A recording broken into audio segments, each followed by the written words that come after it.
Hello everyone and welcome back to JB's Total Gaming, where today I'm taking a look at Fable Legends. Yes, there is another Fable game, and it is a collectible card game. And as you know, I like to look at collectible card games on the channel. So here's kind of the layout when you come into it. I'm not sure what I think about it. I don't necessarily think this game right now, and I do want to point out this game is basically in early access, so things could improve. But I'm not a big fan of the look in general of this start screen. It looks a little pixely and not quite clean to me. I don't know how else to describe it. But let's take a look at it. Now, first of all, I want to point out this is an early access, and this is a game you have to buy into to get into right now. You do have to pay $15 to get into it. You do get a bunch of packs for that, but I will point out I don't really personally like that. I know that's a way of a studio being able to fund a project as it goes, but I'm not sure, for a game that's meant to be free to play, I'm not sure how much of a fan I am of that, and I would prefer them to find their funding in other ways. So here we're taking a look at opening packs. It works pretty much like you would expect in any other game. You have cards for individual leaders in the game. There you can see we got like an epic style card or something like that. And then there are neutral cards as well, and then it's telling us some of these cards are new. Now, that's the basics of how that works, and it works like every other free-to-play card game that you would expect, where you do certain things to earn packs. Like the first time you win with a hero, you earn packs and things like that. Now, I've been playing the game for a little while. I'm still pretty new at it, but let's take a look here at the different sort of things. So, I've played the starter deck with every one of the factions, and I've made my own deck so far for these 3 in order to play online. Check it out. But there are 6 different leaders in the game. Some of these are going to play like leaders that you know. Like, for example, the Knight basically plays like the Paladin in Hearthstone. Now, I don't really want to say like, oh, this game stole from Hearthstone or whatever. A lot of people seem to think Blizzard created everything. There's only so much you can do with card games. And, like, for example, Overwatch is basically Team Fortress 2 with more unique characters. But anyways, let's not get into that. So certainly there are characters that play like other things you're used to in collectible card games. People that can heal. The Knight can summon a lot of small units and things like that. Gravedigger based around resurrecting and things like that. But they all play pretty differently from each other and have interesting special powers. Like the Alchemist can make different sort of potions, but you don't know what thing you're going to get unless you get a certain ability later in the game. So let's talk about what makes this game unique. Now, I do want to point out, this isn't too bad. One of the things you have in the game that's interesting is for each deck you get to pick a starter special card, and these cards cost 0, and then they can do different kind of cool things. They are trophy cards, I believe. Here we go. So these trophy cards, these are the ones that I have unlocked so far. Every deck is going to have one of them. You can select from the ones you have. So when you draw it, it's kind of nice. You have that 0 power ability. Now, what does make this game unique? Now, the character classes do play decently differently. However, there are some interesting things. For example, there is a morality system in the game, and we'll get into that as we play, as we show actual game footage, where by accomplishing a certain task, and the tasks change from season to season, so you can try to build your deck somewhat around these options, or you can just ignore that and go for the basic, just spend a certain amount of gold. Spending a certain amount of gold is an option, and actually, why don't we go ahead and get into some game footage so you can see how that works. But you can always pick that option. It might be a little bit slow, but it's going to be consistent. But I'll show you actually what I mean in some gameplay footage. So here, I do want to point out this game doesn't necessarily have the biggest player base, so sometimes I don't really have to wait for games to play, but sometimes I do. Now you'll see we draw our starting cards here as you would expect, and right here is what I was talking about. You have a choice, in this case, summoning minions that have a certain statistic line, one more than the other, using spells that cost at least 1 or more, because there are ways to get quite a few 0 mana spells, especially as the Alchemist, because she spends 2 mana with her hero power to get a 0 power spell. And the other way is just to spend a certain amount of money. So that's what I select for this game, because my deck isn't really built around doing the other things. And as you would expect, you can discard certain cards and draw back up. Now, let's talk about some things I actually really do like about the game. I pointed out one thing I didn't, and I actually got my 0 cost card, which is kind of cool. One thing I did not particularly like is the look of the main screen, and also that at least I didn't see a way of turning my excess cards into dust. There's a way you can do it by going to an individual card and destroying it. I don't remember what it's called in this game. I just call it dust because that's what it's called in Hearthstone. And you see I played my 0 mana card to go in and take this guy out right away, although he summons more things, if I remember correctly. Yeah, so we're playing against the Gravedigger character that summons more and more things. So I'm playing a deck that's kind of based around summoning a lot of little people and then occasionally buffing them up. Kind of a White Weenie deck, you might call it, if you have played that in Magic. There isn't mana in this game, of course. But one thing I do like about this game, so I don't necessarily like, I mean, the art design within the game itself I actually like quite a bit. But I couldn't find a way to just disenchant or break down all of my excess cards at once. Maybe it is in there, I couldn't find it. That's a little bit of an annoyance. But when the game starts, you actually start with 3 coins. Coins is the currency in the game with which to play cards. You see that one costs 3, that one costs 2, so on and so forth. Then in the next turn you have 4, then 5. I like that. The game starts off quick. There's very seldomly things that you can't do on the first turn based on, you very seldomly do nothing on the first turn based on the, maybe you won't because of what you draw, maybe you choose not to because you're setting something up, but the game goes up and running pretty quick. There are 1 and 2 and cost cards, so you might even be able to play a couple of things, but I really like that about the game. So you can see there that I'm, summoning more and more things. I have my hero power that costs 2, and I summon a 1/1 peasant. Now, one thing I also like about this game is, in general, there aren't a lot of characters with what you might refer to as taunt, basically forcing my opponent to attack me. There are characters that can give that ability to maybe adjacent characters and things like that. However, what you can do at any given point is spend 1 mana. The thing next to my 2 mana or 2 coin hero power is I can spend 1 in order to make one of my units have that ability, where my opponent has to destroy that unit before it can attack my hero. And I really like that. Also, there are certain cards that get a bonus when you do that. Maybe they are a low attack, high health card, and they get +1 attack whenever you do that. And that will only last for 1 round, though, so you have to keep spending that over and over again. So I do like starting out with 3 mana, or coins. I do like the choosing characters to give that taunt ability to. I actually don't remember what it's called in this game, because, every game has different names for different things. And, that's pretty cool. And I do like how differently the different hero classes play. I do think while they're not entirely original, they are unique enough that you can get a lot of different play styles. So there are some positive things. And overall, I don't mind the look of the game once you're actually in the game. Now, there's one other thing I don't really show off in this game, but there is that morality system I was talking about. So basically, once I spend 15 coins total, then I'll get to choose whether I want a point of alignment towards good or evil. Now, that will change my hero power depending on which choice I get. Now, when it pops up, I'll see, which one of these do you want, and it will make my hero power better in one way or another based on the choice I make. Also, there are certain cards that get bonuses for the level of morality that you're at, so how many pips you filled in, and you can fill into up to 3. You can see my opponent actually has 1 red filled in, so they've accomplished the first level of that task. And you can actually pick a different task, so maybe for the first one you pick, spend 15 coins. For the next one, you pick, spend 3 spells that cost 1 or more, or whatever. You can change it during the game, which is interesting. And you can do, maybe 1 good or 1 evil and something like that and get different bonuses. But like I said, there are characters that also get bonuses when you play them based on how many points you have. And there are also characters that transform. That is something I also find really interesting. So maybe you need a certain level, like maybe you need 2 levels or whatever, and they can transform. And depending on whether you have those points in good or evil, they will transform into different things and give different character abilities. So there's a lot of things I do like about this game. I really like that spending a coin to force you to go through a character. There are ways you can avoid that. There are things that silence characters and things like that. But I like that there are characters that get bonuses for doing that. Maybe they're slightly underpowered by themselves, but, they become a good card when you're consistently able to use that ability on that card and use them to block.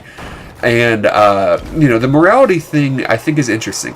I like it and don't like it, because I can feel like depending on what options you have for that season, it's kind of a cool thing. You can definitely build a deck around it if you want to, but at the same time, you may feel limited. Maybe there's a certain deck type that you really want to do, and it doesn't just work with any of the things. Again, you can always do that. Spend 15 coins is always an option, so that's kind of nice. And like I said, it is consistent. You're always going to be spending coins, and it may even possibly influence you to want to do an ability, or spend a coin you're not sure if you want to spend just to get closer to that.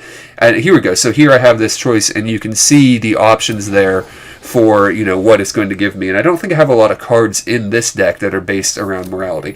However, if you do build a deck around it, for example, if you have a lot of low power spell cards, which is actually kind of what I'm going to do in the next game I'm going to show you, then you can get that quicker. But if you don't draw those spells, then things may not work out.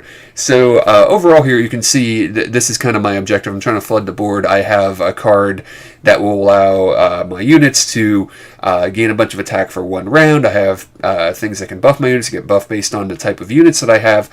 And overall you can see how this deck is trying to work. So do I think this game is worth investing in right now? Well, I usually don't do a lot of negative reviews on this channel, because usually things that I'm playing are things that I'm already pretty interested in, and especially if it's something that I paid money for, I'm pretty sure I'm going to like it. Now, this game has been getting pretty much, mostly positive reviews on Steam, and I can see why, but personally, I'm not the hugest fan of it. I have quite a few problems with it. Now, I do want to point out, and here I have my choice again, I go with the money, because that's at least something I know I'll be able to do. I really don't like that they're asking people to pay $15 to get into it. I get why they're doing it, but most of these games, and I'm assuming this game is going to be free to play when it comes out, because that's how these games work, and I get they're trying to make money for, getting the game started. But, it is, to me, a free-to-play card game. I don't think you get a whole lot for your investment. And overall, while I'm impressed with some of the things that make this game unique, I'm not super in love with this game. I have some problems with it as well. So this is a game that I would definitely say wait and see. Wait and see if they improve the user interface. They need that.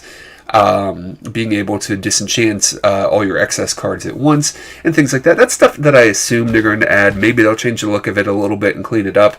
Maybe those things will change down the road. I don't know if they will or won't, but I'm hoping that they do. And maybe wait for this game to come out to where to actually officially come out where it is free to play. If you want to check the game out at that point, I would, totally, any game, unless it's absolutely terrible and just a waste of your time, is worth checking out for for free, so, but I can't really suggest jumping into this right now, so I'm just trying to figure out if I can get lethal or what the best thing to do on this turn is. I'm taking a little while. I am still pretty new to the game. Like I said, I have played every faction at least a little bit, and a couple factions a little bit more, and the problem that I'm having, though, is I'm just not really compelled to keep playing the game. That's kind of my big issue. While I definitely find the game interesting and there are some unique things, I haven't really fallen in love with this game the way I have with some other free-to-play card games. So let's jump to another game real quick here and take a look at another faction just to check that out and kind of give the rest of my final thoughts.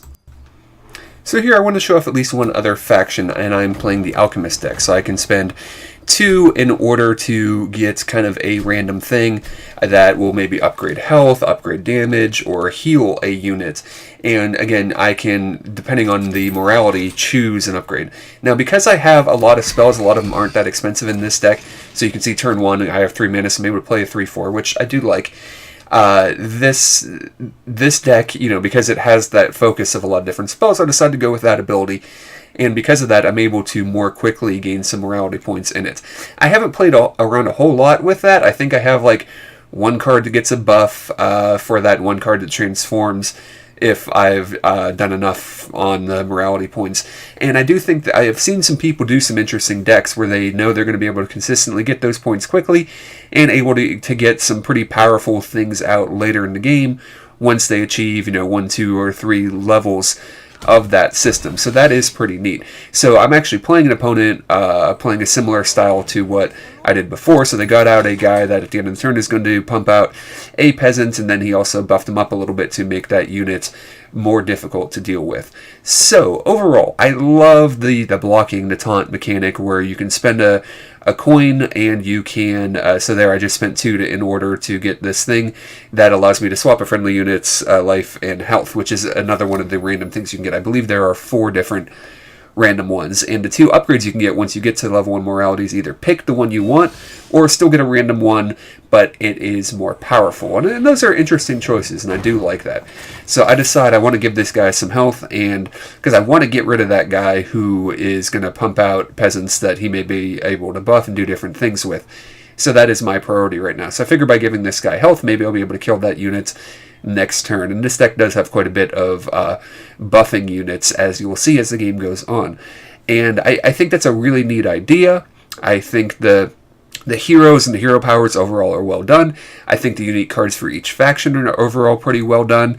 And overall, I don't want to say I didn't enjoy my time with this game. I did. It's a neat game.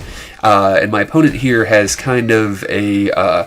he's able to summon a bunch of peasants, and he's also able to summon a bunch of hobs. So hobs are a faction that works together in this game, that certain cards give you certain abilities when you play others of those, or you have others of those, and things like that.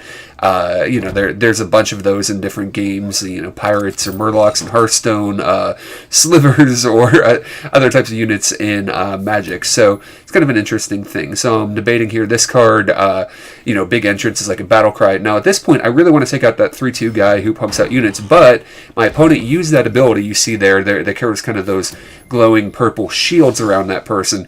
That person had like that taunt ability. So there I am again giving more health to this unit, pumping out more units. So at this point I have enough units on the board, hopefully, that if my opponent chooses to give taunt to another unit, that I will eventually be able to get through to that guy who is pumping out units. I don't really have direct damage spells in this deck, which would help me get rid of that unit. So a lot of cool things, but I'm kind of annoyed at having to spend money to get into it. And while this game offers some unique things, basically, and I try not to get into my own personal opinion too much on these videos, because I want to point out who may enjoy this game, who may not. If you really, really enjoy this game, I don't have any problem with that. I think it's neat. I think there are some cool, unique things.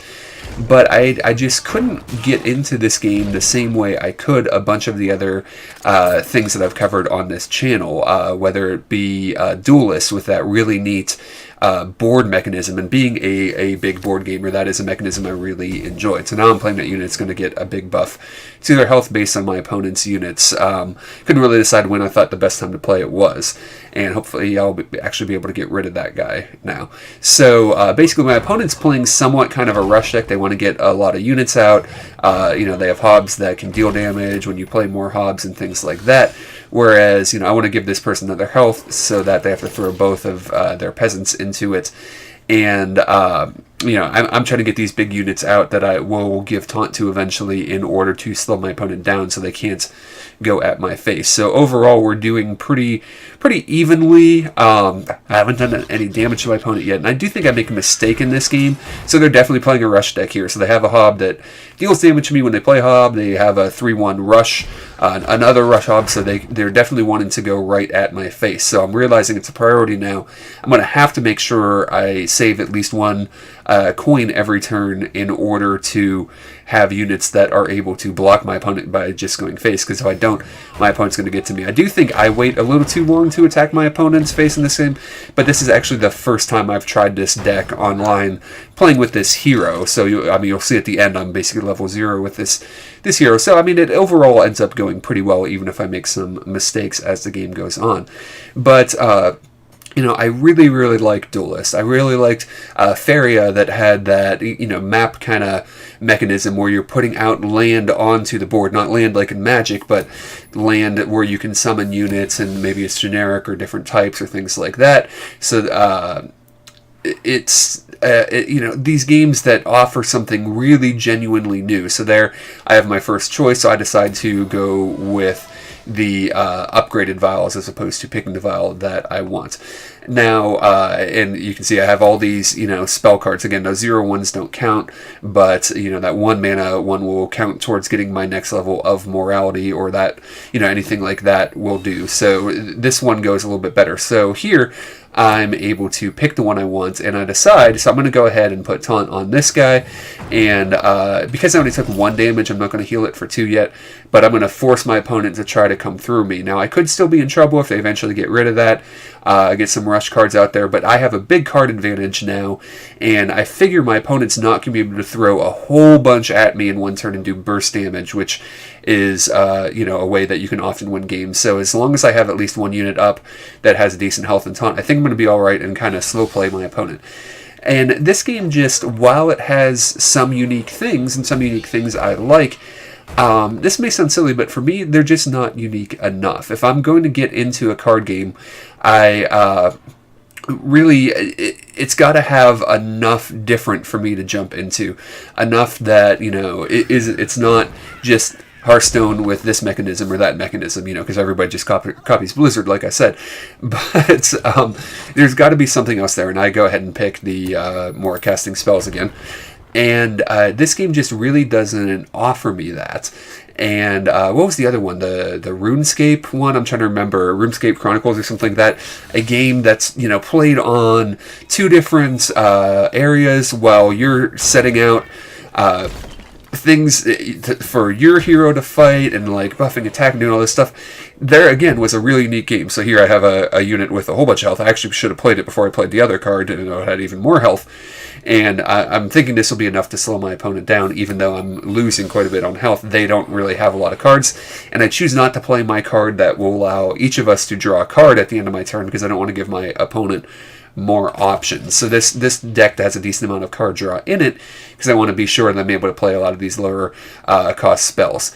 So, and I suggest checking out my videos on RuneScape Chronicles, on Faria, on Duelist. These are games that I was really able to get into, and Spellslinger at the time, I believe, was the first free-to-play card game that digital card game that I checked out, and I liked it quite a bit. I ended up not sticking with that, though, probably because, for the same reason, it was, a little too similar to Magic and Hearthstone. It's a good game, and if you enjoy it, great. I really did enjoy that game, but it didn't hold my attention as long. But I feel like there's just more interesting stuff out there, especially at the cost. But if this does look interesting to you, then, like I said, I would definitely wait until it actually comes out, full release, free to play. Hopefully they'll improve some of the UI issues. Now, they were able to get through my taunt person, but they only have 1 card left, and I have another big unit out there and a card advantage, so I'm pretty sure this is still going to go my way.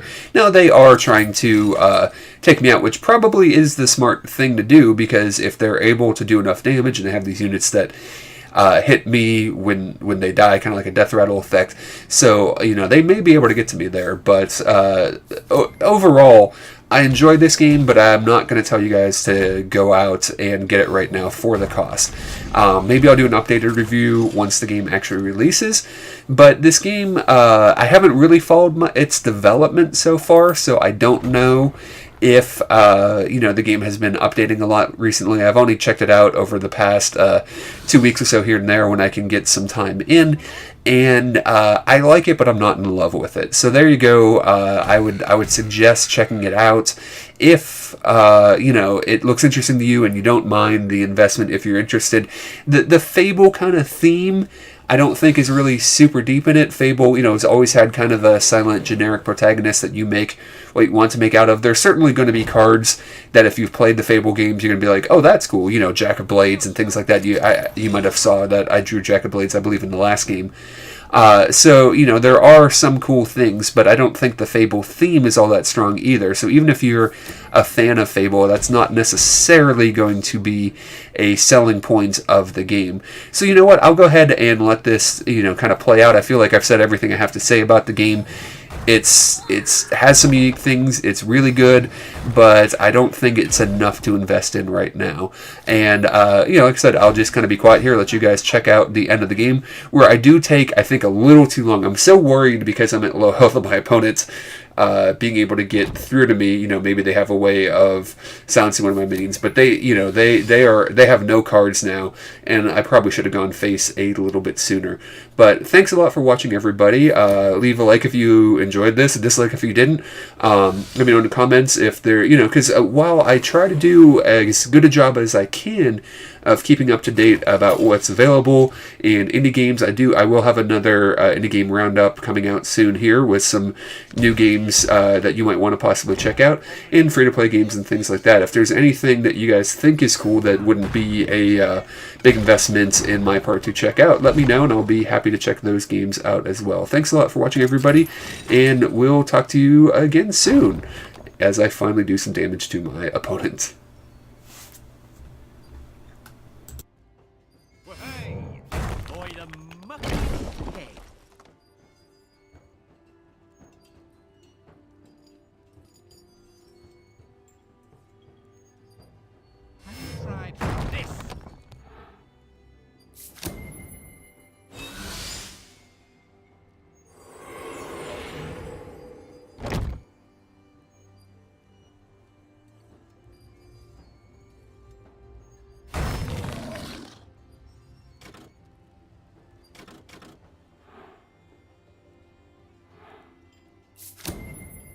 You're not my supervisor.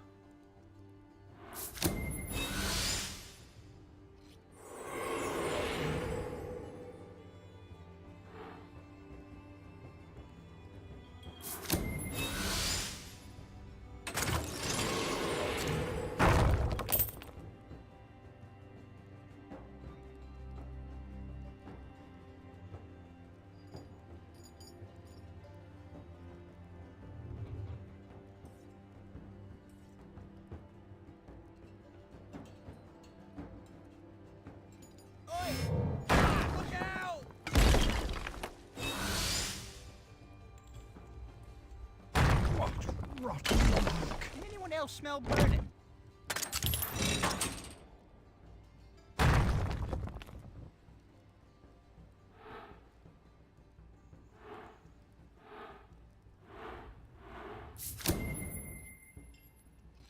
I can open a store down a market.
Is this thing safe?